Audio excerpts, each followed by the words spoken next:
आप समुद्र में करिए नौकरी, लाखों की होगी सैलरी। मोदी सरकार का मिशन समुद्रयान देगा आपको रोजगार। जैसे भगवान राम ने सुखाया समुद्र, क्या वैज्ञानिक भी करेंगे वही कमाल? क्यों लॉन्च हो रहा है मिशन समुद्रयान? ये कौन सा गोला है जिसमें बैठे हैं मोदी के मंत्री किरण रिजिजू और 2 बड़े वैज्ञानिक? ये समुद्र की गहराई में क्या ढूंढेगा? नेवी या मर्चेंट नेवी में सिलेक्शन नहीं हुआ तो निराश मत होइए। इसरो के वैज्ञानिक मिशन समुद्रयान के तहत आपकी नौकरी का सपना साकार करने वाले हैं। चंद्रयान और सूर्ययान के बाद अब भारतीय वैज्ञानिकों ने मिशन समुद्रयान पर काम करना शुरू कर दिया है और ये उसकी पहली तस्वीर है। मोदी सरकार के मंत्री किरण रिजिजू और 2 बड़े वैज्ञानिक जिस गोले में बैठे हैं, इसका नाम है मत्स्य 6000। हमारे शास्त्र बताते हैं कि भगवान विष्णु ने इस धरती को बचाने के लिए मत्स्य अवतार लिया था। शायद इसीलिए इसका नाम मत्स्य रखा गया है, क्योंकि इससे हम समुद्र के रहस्यों को जान पाएंगे। हालांकि ये तस्वीर देखने के बाद लोगों के मन में तरह तरह के सवाल उठ रहे हैं, जिनका जवाब पहले जान लीजिए, फिर बताते हैं आपको इससे कितना बड़ा फायदा होने वाला है।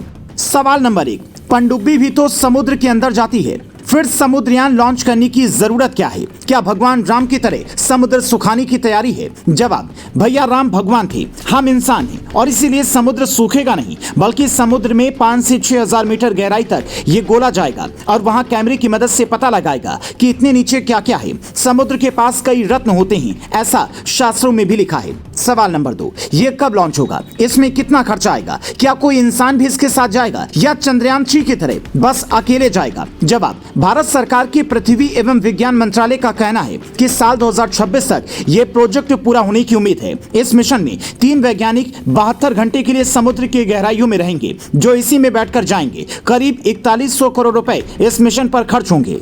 अब यहाँ पर समझने वाली बात यह है कि समुद्र के नीचे से ऐसा क्या सामान निकलेगा जिससे भारत को खूब फायदा होगा। विज्ञान कहता है कि समुद्र की गहराइयों में कोबाल्ट, मैग्नीज, हाइड्रोथर्मल सल्फाइड और गैस हाइड्रेट्स ढूंढेगा और यह भी पता लगाएगा कि समुद्र के भीतर जैव विविधता यानी कि तरह तरह की जीव जंतु क्या हैं, वो कैसे रहते हैं। इस रिसर्च के बाद हिंदुस्तान, चीन, अमेरिका, जापान और रूस के उस ग्रुप में शामिल हो जाएगा जिनके पास समुद्र के भीतर की जानकारियां जुटाने के लिए ऐसी तकनीक है। हालांकि इस मिशन की सबसे बड़ी चुनौती इसका सफलतापूर्वक पूरा होना माना जा रहा है। पनडुब्बी 300 से 400 मीटर नीचे तक चलती है, फिर भी उसमें खतरा होता है। ऐसे में 6000 मीटर नीचे पानी में जाकर 72 घंटे तक ऑक्सीजन के सहारे जिंदा रहना और रिसर्च करना काफी चुनौती भरा होने वाला है।